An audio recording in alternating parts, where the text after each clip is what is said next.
નમસ્કાર, news live સાથે હું છું જાગૃતિ। બુલેટિનમાં સૌપ્રથમ વાત કરીએ અત્યારમાં મળતા સૌથી મોટા સમાચારની। રાજ્ય સરકારે નવી ગાઈડલાઈન જાહેર કરી છે નવરાત્રી અને દિવાળીને લઈને, એટલે કે આ વખતે ગુજરાતમાં નવરાત્રી નહીં યોજાય એ સ્પષ્ટ ઉલ્લેખ કર્યો છે આ નવી માર્ગદર્શિકામાં, નવી ગાઈડલાઈનમાં। નવરાત્રી અંગે રાજ્ય સરકારની નવી ગાઈડલાઈનની જાહેરાત કે જેમાં 200 થી વધુ વ્યક્તિઓ એકત્રિત થઈ શકશે નહીં અને ગરબાના આયોજન પર સંપૂર્ણપણે પૂર્ણ વિરામ, એટલે કે ગરબાનું આયોજન થઈ શકશે નહીં। ખેલૈયાઓ માટે માઠા સમાચાર। કોરોનાનું સંક્રમણ વધે નહીં તેને ધ્યાનમાં રાખતા આ નિર્ણય લેવાયો છે રાજ્ય સરકાર તરફથી અને નવી ગાઈડલાઈન પણ જાહેર કરી દેવાઈ છે। ખુલ્લી જગ્યા ઉપર માતાજીની ગરબી છે કે પછી મૂર્તિનું સ્થાપન થઈ શકશે, આરતી અને પૂજા થઈ શકશે, પરંતુ માતાજીની ગરબી અને મૂર્તિને સ્પર્શ કરી શકાશે નહીં। આ સાથે જ પ્રસાદનું વિતરણ પણ નહીં કરી શકાય। તમામ કોવિડની ગાઈડલાઈન છે તેનું પાલન અવશ્યપણે કરવું પડશે અને આ સાથે જ મેળા, રેલી, રામલીલા અને રાવણ દહન જેવા જે પણ કાર્યક્રમ હોય છે તે કાર્યક્રમ પણ આ વર્ષે યોજાઈ શકશે નહીં। નવરાત્રીને લઈને રાજ્ય સરકારની નવી ગાઈડલાઈન જાહેર થઈ છે કે જેમાં નવરાત્રી થશે કે નહીં તે અસમંજસની સ્થિતિ પર હવે સંપૂર્ણપણે પૂર્ણ વિરામ મુકાઈ ગયો છે। માતાજીની ગરબીનું સ્થાપન થઈ શકે છે, મૂર્તિનું સ્થાપન થઈ શકે છે, પૂજા અને આરતી થઈ શકે છે અને આ સમગ્ર કાર્યક્રમ માટે ફક્ત રાજ્ય સરકાર તરફથી 1 કલાકનો સમય આપવામાં આવ્યો છે, પરંતુ માતાજીની ગરબી કે મૂર્તિને સ્પર્શ કરી શકાશે નહીં અને પ્રસાદનું વિતરણ પણ નહીં થઈ શકે।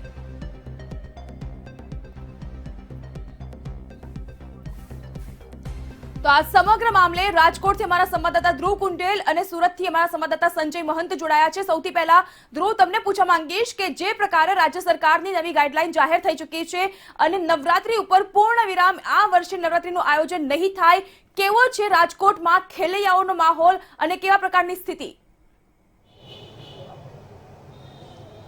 હજી ચોક્કસથી સરકારે જે માર્ગદર્શિકા જાહેર કરી છે તે ક્યાંક ને ક્યાંક સરકારના માર્ગદર્શિકા ઉપર લોકોનું શું મંતવ્ય છે આપણે જાણવાની કોશિશ કરશું। કેટલાક ખેલૈયા આપણી સાથે છે, એમની સાથે વાત કરીશું। સરકારે માર્ગદર્શિકા જાહેર કરી છે, હાલની વાત કરીએ તો સરકારે ક્યાંક ને ક્યાંક અંકુશ મૂક્યો છે। 200 થી વધુ જે ખેલૈયાઓ છે એમને ક્યાંક ને ક્યાંક ત્યાં સુધી જ પરવાનગી આપી છે। શું કહેશો આને લઈને?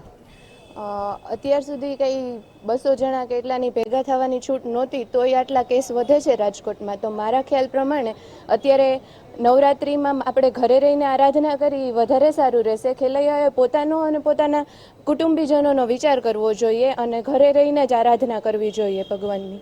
ખાસ જો વાત કરીએ તો પ્રસાદી ઉપર પણ બેન મૂકવામાં આવી છે, શું કહેશો આ લઈને? હા, બરાબર છે। એ અત્યારે એ સારી વસ્તુમાં જો ખરાબ એનું થાય એના કરતાં આપણે ઘરે માતાજીને ભોગ ધરીએ અને એ આપણે એ લઈએ એમ પ્રસાદી તરીકે। બીજા લોકો આપણને પ્રસાદી આપે ભગવાનની, એની કંઈ જરૂર નથી। આગામી સમયમાં દિવાળી પણ આવે છે, બેસતું વરસ આવે છે, ત્યાં પણ ક્યાંક ને ક્યાંક સરકારે અંકુશ મૂક્યો છે। જે મેળાવડો થતો હતો તે મેળાવડો ઉપર પણ અંકુશ મૂક્યું છે। શું કહેશો કે અંકુશ મૂકવાથી સંક્રમણ જે પ્રભાવ છે તે ઘટશે કે કેમ? મારા ખ્યાલ પ્રમાણે ઘટશે જ, કારણ કે અત્યારે જે સિચ્યુએશન છે એમાં વધારે લોકો તમે ભેગા કરો તો એ વસ્તુ વધવાની જ છે। અત્યારે નથી થતું તોય આટલું વધે છે કેસીસ, તો જ્યારે તમે બધાને ભેગા કરશો ત્યારે એ વસ્તુ વધવાની જ છે અને માણસો છે એ સરકારની જ રાહ જોવે છે કે એકવાર સરકાર હા પાડે તો પછી લોકો એમ કે ના, રાજકોટના જે બધા લોકો છે એ લોકોને તહેવારોનો બહુ શોખ છે તો એ ભેગા થશે જ। એટલે ક્યાંક ને ક્યાંક લોકો ઉપર અંકુશ નહીં રહે તેવું કહેવું છે। શું નામ છે આપનું? અંજલિ બારોટ। શું કહેશો, નવરાત્રી આપ રમતા હોય છે, ગુજરાતીનો તહેવાર હોય છે, ખાસ આ વખતે સરકારની માર્ગદર્શિકા ઉપર આપ શું કહેવા માંગશો? ના, સરકારે 200 લોકોને જે છૂટ આપી છે જે એકચ્યુઅલ ન આપવી જોઈએ, કેમ કે એનાથી પણ કેસીસ તો વધવાના જ છે। કોઈ એટલું ધ્યાન ન રાખી શકે જેટલું આપણે ઘરમાં રહીને ધ્યાન રાખી શકતા હોઈએ, તો સરકારે છૂટ ન આપવી જોઈએ 200 લોકોને। ખાસ આપણી સાથે બીજા પણ બહેનો છે, એમની સાથે પણ વાત કરીશું। બેન, શું કહેશો? સરકારશ્રીએ જે પણ કંઈ નિર્ણય લીધો છે એ એમની પોતાની વિચારસરણી પ્રમાણે લીધો છે, પણ મારી દ્રષ્ટિએ એવું લાગે છે કે સમગ્ર જનતાનો વિચાર કરવો જરૂરી છે. કાંઈ 200 જણા ભેગા થવાથી જ માતાજી પ્રસન્ન થવાના છે એવું બિલકુલ જરૂરી નથી. જ્યાં સુધી આપણા હૃદયની અંદર ઈશ્વરનું સ્થાન છે ત્યાં સુધી આપણે એકલા હશું અને માતાજીની આપણે પ્રાર્થના કરશું તો 100% આપણને માતાજી પ્રસન્ન થશે. પ્રસાદીની વાત કરીએ તો એ બરોબર નિર્ણય છે, કેમ કે આપણને ખબર નથી કે જે વ્યક્તિ પ્રસાદ તૈયાર કરે છે એ કોરોનાથી ગ્રસ્ત છે કે નહીં, અને એમનો એ પ્રયોગ આપણે પ્રસાદ આપણે લેવો એ બિલકુલ મારી રીતે વ્યાજબી નથી. માટે આપણે ઘરે રહી અને માતાજીની પ્રાર્થના કરીએ, એમની પૂજા કરીએ એ વધારે જરૂરી છે. ખાસ તો સરકાર જે માર્ગદર્શિકા ઉપર આપનું શું કહેવું છે બેન સોનલબેન? સરકારશ્રીએ જે ડિક્લેર કર્યું છે કે 1 કલાક સુધી માતાજીની આરાધના માટે 200 લોકો ભેગા થઈ શકે. હવે આટલો બધો કોરોનાનો કહેર છે ત્યારે આપણે કેવી રીતે 200 લોકોને ભેગા થવા દઈ સોશિયલ શકીએ? ડિસ્ટન્સિંગની વાત પણ કરી છે. ફાઇન, સોશિયલ ડિસ્ટન્સિંગની વાત કરી છે. તમે મને એવું કહો કે ગરબા છે સોશિયલ ડિસ્ટન્સિંગથી ક્યારેય રમી શકાશે ખરા? ના રમી શકાય. તમે એવું કહો કે માસ્ક પહેરીને રમશે, સે ફોર એક્ઝામ્પલ, બેભાન થઈ જવાય માસ્ક પહેરીને રમે તો. એટલે આરાધના કરવી એ બરાબર છે, પણ એ ઘરમાં રહીને પણ તમે માતાજીની આરાધના કરી જ શકો છો. કે ઘરમાં જે મંદિર છે ત્યાં માતાજીના સ્થાપન પાસે આરતી ગાઓ, ગરબા ગાઓ. ગરબા તમે ઘરના 4-5 જણા હોય, એ મોટો હોલ કે ગ્રાઉન્ડ હોય તો ત્યાં આમ અમસ્તી તાલીઓથી રમી શકે. પણ બાકી મારી દ્રષ્ટિએ 200 જણાએ ભેગા તો ન જ થવું જોઈએ. એનાથી ઘણી બધી કોરોનામાં વધારે તકલીફો વધી જ શકે છે. ખાસ તો સરકાર નિયંત્રણ પણ રાખશે, પોલીસનો ચાપતો બંદોબસ્ત થશે, વધુ સંક્રમણ ન ફેલાય તેના માટે સોશિયલ ડિસ્ટન્સિંગ એટલે કે પછી માસ્ક છે, હેન્ડ સેનિટાઈઝર, ટેમ્પરેચર એ બધું પ્રમાણે જે છે ચેક કરવામાં આવશે. લોકોનું જે કહેવાય કે 2 ગજની દૂરી પણ રાખવામાં આવશે. શું લાગે છે કે એમાં તહેવાર સાથે સાથે મનાવી શકાય કે કેમ? આમ જોઈએ ને તો તહેવાર તો ખરો, પણ આ માતાજીની આરાધનાનું પર્વ છે, નવરાત્રિ, નોરતા. તમે કહો છો કે સરકાર ધ્યાન રાખશે કે પોલીસ ધ્યાન રાખશે, એ શક્ય છે ખરું? પોલીસ કેટલાને પહોંચી શકે? પોલીસે પોતાનું ધ્યાન તો રાખવું જોઈએ. એ ક્યારે રાખી શકશે? સંક્રમણની વાત કરો છો, પહેલાં તો 200 લોકોને ભેગા ન થવા દેવાય, કારણ કે કરફ્યુ બહાર પડતા હતા અને ત્યારે એવું કહેવામાં આવતું હતું કે ભાઈ બિલકુલ લોકો ભેગા ન થાવ. અત્યારે એવું કહેવામાં આવે છે સંસ્થાઓ એટલી બંધ છે, ત્યારે પાછું આપણે એમ કહીએ કે ભાઈ પોલીસ ધ્યાન રાખશે, સરકાર ધ્યાન રાખશે. સરકારનો આશય કદાચ ચોક્કસ સારો હોય કે લોકો છે એ આપણો ઉત્સવ ઉજવી શકે, પણ આમાં લોકોને ખૂબ જ નુકસાન થાય એવું છે. ભેગા થશે, પેલા ચણિયાચોલી 200 લોકો રમતા હોય તો 200ની પાસે ચણિયાચોલી કે કોસ્ચ્યુમ ના હોય, એ લોકો ભાડે લેશે. ભાડે દેવાવાળા છે શું રોજે રોજ એ લોકોને પ્રેસ કરેલા, ધોયેલા, ધફોયેલા એ પહોંચી જ ન શકે આપવા માટે? તો કોણે કપડાં એકવાર પરસેવાવાળા થયા, પહેર્યા છે, એનું એ બીજું પહેરે. તો આનાથી કોરોનાનું સંક્રમણ થાય જ. એટલે આ બધું પોસિબલ ખરેખર પ્રેક્ટિકલી તમે જુઓ ને તો ન થઈ શકે. હું એવું ચોક્કસ કહું છું, ઘરમાં રહ્યો, સરસ ગરબા ગાઓ, તાલી પાડીને, બેઠા પણ બેઠા ગરબા પણ થાય છે. આદ્યશક્તિ માતાજીની આરતી કરો, ઘરમાં રહીને કરો અને ઘરમાં આરાધના કરો, એટલે માતાજી બધાને પ્રસન્ન થાય અને આ રોગ છે એ ભાગે. ખાસ આ હતા આપણી સાથે રાજકોટથી લોકો, જેમનું કહેવું છે કે જે ખરા અર્થમાં જે માર્ગદર્શિકા સરકાર દ્વારા જે કાઢવામાં આવી છે તે યોગ્ય તો છે, પણ સાથે સાથે જો વાત કરીએ તો તેના ઉપર સરકારે ફરી ક્યાંક વિચાર કરવું પડે. જે રીતે અત્યારે કોરોનાનું સંક્રમણ સતત ફેલાઈ રહ્યું છે અને રાજકોટમાં પણ અત્યારે કોરોનાનું જે સંક્રમણ છે તે સતત યથાવત છે.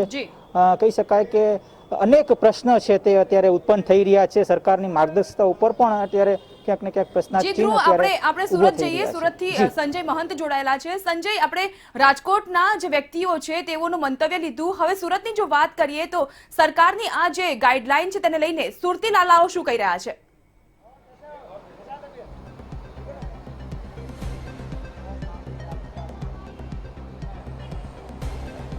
સુરતની પ્રજાની જો વાત કરીએ તો સુરતની પ્રજા ઉત્સવ પ્રિય છે. ગણેશ ઉત્સવ તો ઉજવ્યા વગર પૂરો થઈ ગયો. હવે નવરાત્રિમાં જે ગાઈડલાઈન બહાર પાડી છે, સરકારનો જે ઉદ્દેશ છે એ શુભ હેતુ છે, કારણ કે કોરોનાનું સંક્રમણ સુરતમાં વધી રહ્યું છે. સુરતવાસીઓ આપણી સાથે ઉપસ્થિત છે, એમની પાસેથી એમના મંતવ્ય જાણવાની કોશિશ કરીશું, કારણ કે કોરોનાનું સંક્રમણ અટકાવવું ખૂબ જ જરૂરી છે અને પ્રાથમિકતામાં છે.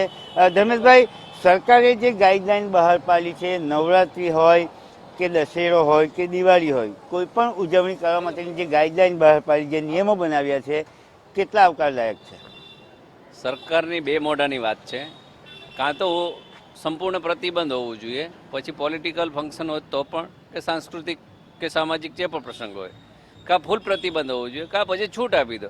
હવે માત્ર ને માત્ર પોલિટિકલ છૂટ હોય કે તમે સભા કરી શકો, ચૂંટણીનું આયોજન કરી શકો, એનો પ્રચાર કરી શકો, અને નવરાત્રિમાં તમે માતાજીની છબી મૂકી શકો, એને અડી ના શકો, પ્રસાદ ના આપી શકો, તો એનો કોઈ મતલબ જ નથી. નવરાત્રિ અમે બી માનીએ છીએ કે નવરાત્રિ આપણો ગુજરાતનો સાંસ્કૃતિક તહેવાર છે, એ થવો જોઈએ. પણ આપણને ખબર છે કે કોરોના આટલી મહામારીની અંદર આપણે બધા દુઃખી છીએ, તો આ વર્ષે કદાચ જાહેરમાં ના હો જાય તો કંઈ વાંધો નહીં, પણ બે મોઢાની વાત નહીં કરવી જોઈએ. અહીંયા તો સંપૂર્ણ પ્રતિબંધ મૂકવો જોઈએ, અહીંયા પર છૂટ આપવી જોઈએ. ટૂંકમાં આપ એવું કહી રહ્યા છો ધર્મેશભાઈ કે જે પ્રમાણે નવરાત્રિ, દશેરો સહિત દિવાળી જે તહેવારો છે એમાં મેળો સરઘસ માટે જે ગાઈડલાઈન છે એ જ ગાઈડલાઈન આગામી વિધાનસભાની પેટા ચૂંટણી આવે છે. દક્ષિણ ગુજરાતમાં 2 વિધાનસભા છે અને સુરત મહાનગરપાલિકાનું પણ ઇલેક્શન આવે છે, તો શું એ જ ગાઈડલાઈન ચૂંટણી પ્રચારમાં બી હોવો જોઈએ? 100% માનું છું કે એ જ પ્રચાર હોવો જોઈએ. યા તો પ્રતિબંધ, માત્ર ને માત્ર પ્રજા પર નિયંત્રણો રાખવા અને આ રીતનું પેલું કરવું એનો કોઈ મતલબ નથી. એ ચૂંટણીનું આયોજન હોય કે કોઈ પણ આયોજન હોય, પ્રતિબંધિત તો પ્રતિબંધિત, અથવા તો ખુલ્લું તો બધા માટે છૂટ હોવી જોઈએ, તો બધું ચાલ્યા કરે એમ, પણ બે મોઢાની વાત નહીં કરવી જોઈએ એમ. ચોક્કસ સરકારની જે ગાઈડલાઈન છે તહેવારોને અનુલક્ષીને છે, નહીં કે ચૂંટણીને અનુલક્ષીને. આપ જણાવો સનીભાઈ કે જે પ્રમાણે નવરાત્રિ આપ મૂર્તિ તો મૂકી શકશો પણ સ્પર્શ ના કરી શકો, પ્રસાદી પણ નથી વહેંચવાની, કારણ કે કોરોનાને અટકાવવાનો છે. શુભ હેતુ છે રાજ્ય સરકારનો. જી, રાજ્ય સરકારે જે ફેસલો લીધો છે, લોકહિતમાં ધાર્મિક ફેસલો લીધો છે, એટલે લોકોને ધાર્મિક લાગણી જે ડૂબાતી આવતી હતી એના માટેનો ફેસલો લીધો છે. પણ સરકારે તો એનો ફેસલો લીધો છે, પણ આપણે લોકો સાવચેતી રાખવી જોઈએ આપણા માટે. ચોક્કસ સાવચેતીની વાત છે. તો યુવાનોમાં ખાસ ક્રેઝ હતો નવરાત્રિનો કે ગરબે ઘૂમીશું, સોશિયલ ડિસ્ટન્સ જાળવવા યુવાનો તૈયાર હતા, સેનેટાઇઝિંગ માટે યુવાનો તૈયાર હતા, માસ્ક પહેરીને ગરબે ઘૂમવા તૈયાર હતા. પરંતુ હવે એ શક્ય થશે એવું લાગતું નથી. 200થી વધુ લોકો એકઠા ન થઈ શકે. શેરી મોહલ્લામાં પણ ગરબા પર એક પ્રકારનું પ્રશ્નાર્થ ચિહ્ન લાગી જશે. જી સાહેબ, હવે ઉપરથી જે હિસાબે આપણે છૂટ આપી છે, તો જો નવરાત્રિની છૂટ આપી છે, ગાઈડન્સ જે સરકાર બહાર પાડશે તેના નિયમ આધારે લોકો ગરબા રમશે તો સારું છે એમ. ચોક્કસ ધર્મ આરાધના, આદ્ય શક્તિની ઉપાસના જરૂરી છે, પરંતુ કોરોનાને અટકાવવો પણ એટલો જ જરૂરી છે. આપ શું કહેશો? સરકારે ગાઈડલાઈનો બહાર પાડી છે, તહેવારો ઉજવવાની, મેળાવડા ન થઈ શકે, માતાજીનો પ્રસાદ ન વહેંચી શકતો. જે પેલા ધર્મેશભાઈ કેટલી સારી રીતે વાત કરી, અમારા સનીભાઈ કેટલી સારી રીતે વાત કરી કે જ્યારે સંપૂર્ણ રીતે બંધ એટલે બંધ. આ કોઈનું ધર્મ નહીં જોતું, આ કે યંગ નહીં જોતું કે યંગ છે કે બુઢા છે કે કંઈ નહીં. આ તો એક મતલબ કુદરતી રીતે આફત આવેલી છે, એને સૌ ભેગા મળીને મોહબ્બતથી નહીં થવું જોઈએ મારા ખ્યાલથી. તો આ બધું કેમ કે તમે લોકો પોતે છૂટ આપશો તો પછી કંઈ ગાઈડલાઈન થવાની નથી. તમે ગલી ગલી ફરવાના નથી, તમે ઘેર ઘેર ફરવાના નથી. તો કહેવાનો મતલબ કે જ્યારે તમે એટલી બધી તાકીદારીઓ રાખી, તો અત્યારે બી થોડી તાકીદારી રાખીને થોડું તમે અત્યારે આ નહીં વજો તો અમારા માટે એટલે બધા માટે સારું છે. અમારી મા બહેનો માટે જે એટલે આ તો રોગ કેવું છે, એકદમ ડિસ્ટન્સ રાખીને નહીં રમી શકાય, હવે તો ક્લોઝલી રમી શકાવાળું તહેવાર છે. જ્યારે એટલા મોટા મોટા તહેવારો આપણે એટલે જ્યારે નહીં ઉજાવ્યા તો પછી આમાં બી શું થઈ ગયું? આ બી નહીં ઉજાવશે તો થઈ નથી, માતા કે નારાજ નહીં થવાના છે. મેન જોવો તો કે હવે 1 વર્ષ નહીં ઉજાવશો તો પોતાના માટે સારું છે, ગવર્મેન્ટ માટે સારું છે. આપણે છૂટ આપીને આપણે જ મતલબ આપણે દુઃખી થવાનું શું મતલબ આનું? ચોક્કસ ટૂંકમાં આવતા વર્ષે જો તહેવાર ઉજવવા હોય તો આ વર્ષે ન ઉજવશો. સરકારની ગાઈડલાઈન આવી છે તહેવારોને અનુલક્ષીને. આપ શું કહેશો? શું મંતવ્ય છે આપનું? સરકારે જે ગાઈડલાઈન આપી છે ખરેખર ખોટી છે કે મૂર્તિ મૂકો, પગે ના લાગો, પ્રસાદ ના વેચો. એના કરતાં તો ભાઈ તમે કરવું જ હોય તો તમે ઘરમાં કરો, તમે ઘરમાં આસ્થાથી કરો. એનો કોઈ મતલબ નથી કે બહાર દેખાડો કરવો. આ બધું એક જાતનું ઢોંગ છે, એનો ચૂંટણી ઢંઢેરાનું જે કરી રહી. ચોક્કસ ધર્મ ઉપાસનામાં દેખાદેખી ન હોવી જોઈએ. ત્યારે સુરતવાસીઓ જે પ્રમાણે કહી રહ્યા છે કે આ વખતે ન ઉજવાય તો ચાલશે, પણ કોરોનાને હરાવવો છે. આપનું શું કહેવું છે સરકારની જે ગાઈડલાઈન આવી છે તહેવારોને અનુલક્ષીને? સરકાર જે ગાઈડલાઈન આપી 100% સારી છે, પણ સરકાર પોતે પાલન નથી કરતી. સરકાર કોંગ્રેસ ચાહે ભાજપ એ મનમાની રેલીઓ કરે છે, એ પ્રજા ભેગી કરે છે. એ પોતે પહેલા પાલન કરે ને પછી પ્રજાને ગાઈડલાઈન પેલું આપે. ચોક્કસ તહેવારોની ગાઈડલાઈન તો આવી છે, પ્રજાએ ભેગા નથી થવાનું, લોકોએ ભેગા નથી થવાનું. પ્રશ્ન સુરતવાસીઓ એ જ પૂછી રહ્યા છે કે નવરાત્રિ દિવાળીના તહેવારની જે ગાઈડલાઈન છે એ ગાઈડલાઈન તો સુરતવાસીઓ પાલન કરશે જ, પરંતુ આવનારા દિવસોમાં વિધાનસભાની પેટા ચૂંટણી છે, દક્ષિણ ગુજરાતમાં 2 વિધાનસભા છે, સુરત મહાનગરપાલિકાની ચૂંટણી આવશે, તો શું ચૂંટણી પ્રચારમાં પણ જી સંજય, આપણે રાજકોટ જઈએ. રાજકોટમાં ધ્રુવ ઉપસ્થિત છે. ધ્રુવ, જે પ્રકારે આપણે સુરતીવાસીઓને સાંભળ્યા તેઓનું કહેવું છે કે સરકારની આ જે ગાઈડલાઈન છે એ ન માત્ર તહેવારો સંબંધિત હોવી જોઈએ, ચૂંટણી પણ નજીક આવી રહી છે, પેટા ચૂંટણી, તેવા સંજોગોમાં ચૂંટણી ઢંઢેરાનો પણ આ રીતે ઉપયોગ ન થવો જોઈએ, એટલે કે પ્રચારને ધ્યાનમાં રાખીને પણ સરકારે વિચારવું જોઈએ. જી ચોક્કસથી સરકારે બંને પક્ષ બાજુ વિચારવું જોઈએ. એક બાજુ જ્યાં સરકાર સામે ધાર્મિક કાર્યક્રમોની છે તો બીજી બાજુ પોલિટિકલ કાર્યક્રમોની પણ વાત સામે આવે છે. મહત્વની બાબત એ છે કે આ વખતે 8 વિધાનસભાની ચૂંટણી પણ આવી રહી છે અને સાથે જો વાત કરીએ તો મહાનગરપાલિકાની ચૂંટણી, જિલ્લા પંચાયતની અને તાલુકા પંચાયતની ચૂંટણી આવે છે. પણ હવે સરકારે બધી રીતે બેલેન્સ કરવું ખાસ ફરજિયાત રહેતું હોય છે, તો તેના જ કારણે આ પ્રકારની જે માર્ગદર્શિકા સરકાર દ્વારા કાઢવામાં આવ્યું. ખાસ કરીને જો વાત કરીએ તો ચૂંટણી એક બાજુ જ્યારે આવે છે ત્યારે એક બહુ મોટું મહત્વનો એક નિર્ણય કહેવાય છે કે આને લઈને જ આ પ્રકારનો જે નિર્ણય છે તે લેવામાં આવ્યો, કારણ કે અત્યારે જે માહોલ અત્યારે કોરોનાનો ચાલે છે તો તેના કારણે અત્યારે જે લોકમેળાવડો ન હોવો જોઈએ અને તેના જ કારણે માત્ર ને માત્ર સરકારે આ પ્રકારની જે માર્ગદર્શિકા છે તે ગોઠવી છે. લોકોનું સ્પષ્ટપણે કહેવું છે કે આ વખતે નવરાત્રિ કદાચ નહીં જો રમીએ તો પણ ચાલશે, પણ આરોગ્ય ખાસ તો રહેવું જોઈએ, કારણ કે આરોગ્ય છે તે પહેલું કેન્દ્ર બિંદુ હોય છે કે લોકો માટે પ્રથમ આરોગ્ય જ હોય છે. આરોગ્ય સિવાય બીજું કંઈ હોતું નથી. માત્ર ને માત્ર સરકારે ચૂંટણીલક્ષી ક્યાંક ને ક્યાંક માર્ગદર્શિકા ગોઠવે એવું લાગી રહ્યું છે. એ ધ્રુવ, એવું કહી શકાય કે આ જે માર્ગદર્શિકા છે તે અંતર્ગત નવરાત્રીમાં ગરબા તો નહીં યોજાઈ શકે અને સાથે જ લોકોને પણ અપીલ કરવામાં આવી છે કે વધુ લોકો ભેગા ન થઈ શકે. હવે જ્યારે ચૂંટણી પ્રચારમાં પણ સરકારના પ્રતિનિધિઓ નીકળશે અને રેલી પણ યોજવાના છે, અને ભૂતકાળમાં પણ આપણે જોયું છે છેલ્લા કેટલાક દિવસોથી કે મોટી સંખ્યામાં લોકો એકત્રિત થતા હોય છે અને ડિસ્ટન્સ સાથે જ નિયમોનું ઉલ્લંઘન પણ થતું હોય છે. એટલે આ જે ગાઈડલાઈન છે એ ફક્ત દિવાળી અને નવરાત્રી માટે ન રહેતા આ જ ગાઈડલાઈન હવે ચૂંટણી માટે પણ અમલી બનાવી શકાય.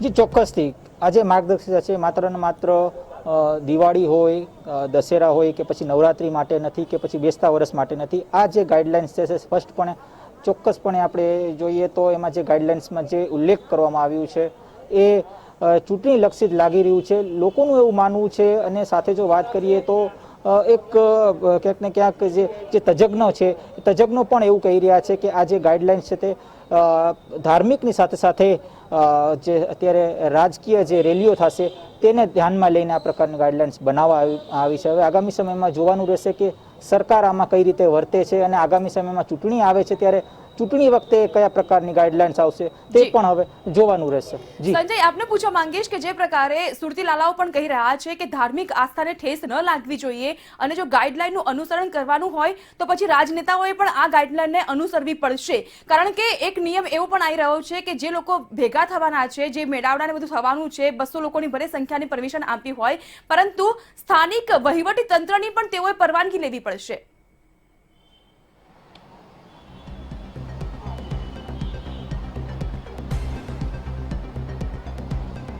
જે ગાઈડલાઈન બહાર આવી છે એમાં માત્ર ને માત્ર તહેવારોનો ઉલ્લેખ છે, ક્યાંય પણ ચૂંટણી સરઘસ, ક્યાંય પણ ચૂંટણી પ્રચાર મેળાવડા એવો ઉલ્લેખ નથી. ધર્મેશભાઈ, જે ગાઈડલાઈન આવી છે તહેવારોને અનુલક્ષીને તો છે જ, પરંતુ ચૂંટણી પ્રચાર શબ્દનો ઉલ્લેખ નથી, તો શું ચૂંટણી પ્રચાર માટે અલગ ગાઈડલાઈન આપશે, શું કહેશો? હવે નથી તો એવું જ લાગે છે, પણ ચૂંટણી પ્રચારની બી ગાઈડલાઈન સાથે આપી દીધી તો સારું, પણ લગભગ એમાં ગાઈડલાઈન છે જ. તમે જોયું છે જ્યાં ત્યાં રેલીઓ થાય જ છે અને સભાઓ પણ થઈ છે, આપ જોવો છો. અને સામાજિક જે બીજી ચૂંટણીઓ થઈ એમાં સામાજિક સંમેલન પણ થયા છે, કે ભાઈ વોટ આમ થાય તેમ થાય. આ બીજી ચૂંટણીઓ થઈ, સુરત ચેમ્બર ઓફ કોમર્સની થઈ, બધી જ થઈ જ ને. તો એની બી ગાઈડલાઈન હોવી જોઈએ ને, એ પ્રમાણે જ પછી હોવું જોઈએ. આ તો પ્રતિબંધ તો બધા માટે પ્રતિબંધ હોવું જોઈએ. આ માત્ર તહેવારોને આ રીતના કરવું એ યોગ્ય નથી. ચોક્કસ ભારતીય જનતા પાર્ટી હોય કે કોંગ્રેસ હોય, તમામે સરઘસો કાઢ્યા છે, રેલીઓ કાઢી છે. સુરત શહેરની વાત કરીએ તો ચેમ્બર ઓફ કોમર્સની ચૂંટણી હમણાં જ યોજાઈ ગઈ, સુમુલની ચૂંટણી યોજાઈ ગઈ અને આ તમામ ચૂંટણીઓમાં સોશિયલ ડિસ્ટન્સનો સરેઆમ ભંગ થતો હતો. માસ્ક પણ લગભગ 30-40% લોકોએ નહોતા પહેર્યા અને ત્યારબાદ કોરોના વકરો હતો એ પણ સાબિત થઈ ચૂક્યું છે. ત્યારે હવે તહેવારને અનુલક્ષીને જે ગાઈડલાઈન બહાર પાડી છે, પ્રજા એ ગાઈડલાઈનને 100% અનુસરવા માટે તૈયાર છે. પરંતુ પ્રશ્ન પ્રજાનો એ જ છે, ગુજરાતની પ્રજા એક જ પ્રશ્ન સરકારને પૂછી રહી છે કે શું આ ગાઈડલાઈન આગામી દિવસોમાં આવતી ચૂંટણીને પણ લાગુ પડશે કે કેમ, અને એનો જવાબ સરકારે આપવો પડશે. સંજય, ગાઈડલાઈનમાં એ પણ વાતનો ઉલ્લેખ કરવામાં આવ્યો છે કે કન્ટેનમેન્ટ ઝોન સિવાયના જે પણ સ્થળ છે એ સ્થળમાં જો સામાજિક, ધાર્મિક કે મનોરંજનને લગતી કોઈ પણ પ્રવૃત્તિ થતી હોય કાં તો પછી કાર્યક્રમ થતા હોય તેમાં પણ શરતોને આધીન પરવાનગી આપવામાં આવશે. તો આ શરતોમાં કઈ શરતો હશે? કારણ કે એક બાદ એક ગાઈડલાઈન સામે આવી રહી છે અને હજુ પણ શરતોની વાત થઈ રહી છે ગાઈડલાઈનમાં.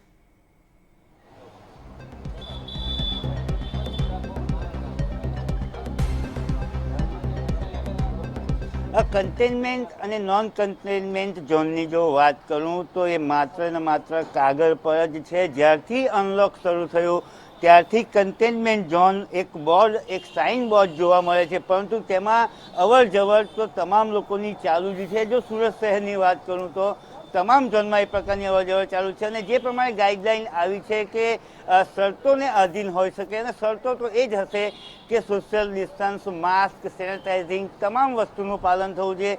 કન્ટેનમેન્ટ ઝોનના જે લોકો છે તેઓ બહાર ન આવી શકે, ક્યાંક કોઈ જે પ્રકારની ચહેલ પહેલ મેળાઓ ન થઈ શકે, એ પ્રકારની ગાઈડલાઈન હશે. પરંતુ મુખ્ય વાત એ છે કે સરકારે પરિપત્ર બહાર પાડ્યો, નિયમો ઘડ્યા છે. આ નિયમો પહેલાં પણ હતા.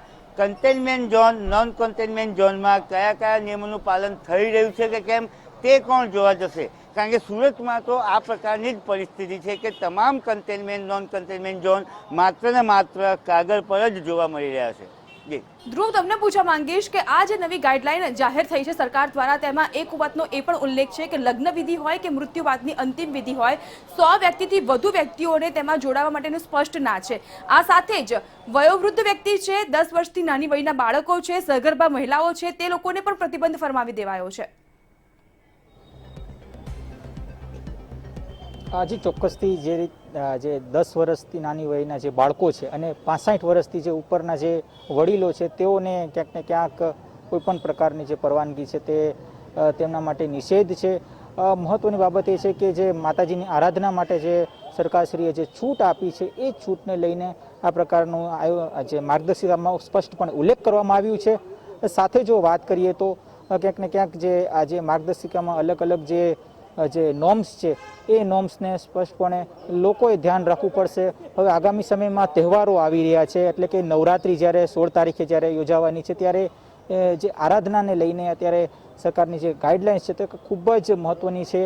ખાસ તો ક્યાંક ને ક્યાંક જે પ્રસાદી વિતરણ ઉપર પણ જે સરકારશ્રીએ જે પ્રતિબંધ મૂક્યું છે તે પણ આવકારદાયક છે, તે એવું લોકો કહી રહ્યા છે. સાથે જો વાત કરીએ તો દિવાળી ને બેસતું વર્ષ જ્યારે આવી રહ્યું છે ત્યારે આ ગાઈડલાઇન્સના નોર્મ આવકાર્યજનક છે.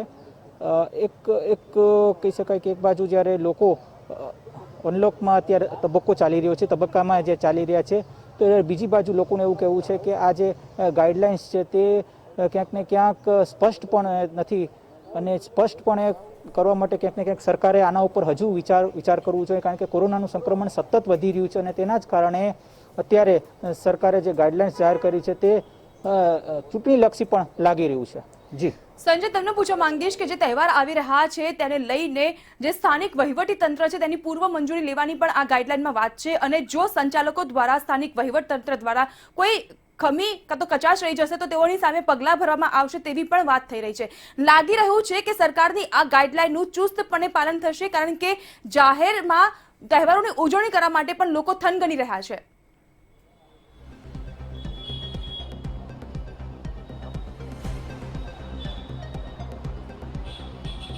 જ્યારથી કોરોના આવ્યો છે, જ્યારથી લોકડાઉન થયું છે, જ્યારથી અનલોક થયું છે, આ જ વાતો પહેલાં પણ કરવામાં આવતી હતી કે જો નિયમોનો ભંગ થશે તો સખ્તમાં સખ્ત કાર્યવાહી કરવામાં આવશે. પરંતુ જ્યારથી રાજકીય પ્રચારો, રાજકીય રેલીઓ શરૂ થઈ ત્યારથી પ્રજા કહી રહી છે કે નિયમો બધા માટે સરખા કેમ નથી.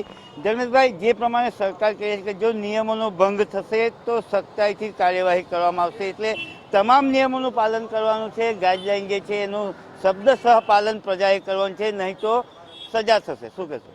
આપણે જોઈ રહ્યા છીએ કે હાઈકોર્ટે પણ ટિપ્પણી કરી, રાજકીય જે મેળાવડાઓ થયા હતા, રેલીઓ થયા હતા, કોના ઉપર કેસો થયા, કોના ઉપર દંડ લીધો. પબ્લિક પાસે માત્ર ને માત્ર દંડ વસૂલી કરવી એ કંઈ શાસકનું કામ નથી. સંપૂર્ણ માટે ગુજરાત સરકારની 6 કરોડ પ્રજા માટે નિયમ એક જ હોવો જોઈએ. પછી રાજકીય પક્ષ કોઈ પણ હોય તો પણ કે પોતાના પક્ષ હોય, દંડ અગર ભંગ કર્યો છે તો બધાના હોવા જોઈએ. માત્ર ને માત્ર પ્રજાને દંડિત કરીને હેરાન કરવાનું કામ સરકારે ખરેખર ના કરવું જોઈએ. નહીં તો હાઈકોર્ટ પછી એમાં ટિપ્પણી જ ના કરત ને. આજે હાઈકોર્ટની ટિપ્પણી બાદ અગર સરકાર એમ કહે કે બધાએ કડક પાલન કરવું, તો આટલા દિવસ ક્યાં ગયા હતા? બધાએ રાજકીય પક્ષોએ પણ જોવું જોઈએ કે કોરોના બધા માટે છે. કોરોના કોઈનો સગો નથી. એ ગમે ત્યાં ગમે ત્યારે ગમે એના ઘરમાં ઘૂસી જાય. આપ જોયું હશે કે કેટલા રાજકીય નેતાઓના પણ અપમૃત્યુ થયા છે. એટલે બધાએ નીતિ નિયમનું પાલન કરે તો સારું. નીતિ નિયમોનું પાલન તમામ લોકોએ કરવું પડે. ગુજરાતની પ્રજાએ તો સાબિત કર્યું છે. આંકડા, સરકારી આંકડા જ બોલી રહ્યા છે કે 100 દિવસમાં ગુજરાતની પ્રજાએ 30 થી 35 કરોડ કરતાં પણ વધુ દંડ ભર્યો છે. એટલે કહી શકાય કે પ્રજા સમક્ષ પ્રજાને તો સજા આપવામાં આવી રહી છે જો નિયમોનો ભંગ કરે તો. પરંતુ પ્રશ્ન એ જ ઉપસ્થિત થાય છે કે કયા રાજકીય પક્ષને, કયા રાજકીય નેતાને, કયા રાજકીય પક્ષના કાર્યકરને સજા કરવામાં આવી છે. ટૂંકમાં કહી શકાય કે તમામ નિયમોમાં તમામ શરતોનું પાલન પ્રજા કરી જ રહી છે, પરંતુ તમામ લોકોએ કરવું જોઈએ, રાજકીય પક્ષોએ પણ કરવું જોઈએ. જી આભાર સંજય, ધ્રુવ, આપ બંનેનો આપ અમારી સાથે જોડાયા તે માટે. તો રાજકોટ અને સુરતથી મંતવ્ય લેવાનો પ્રયત્ન કરવામાં આવ્યો મંતવ્ય ન્યૂઝ દ્વારા કે અહીંની પ્રજાનું સરકારની આજે નવી ગાઈડલાઈન છે નવરાત્રી અને દિવાળીને લઈને, ત્યારે તેઓનું શું મંતવ્ય છે તે જાણવાનો પ્રયત્ન કર્યો.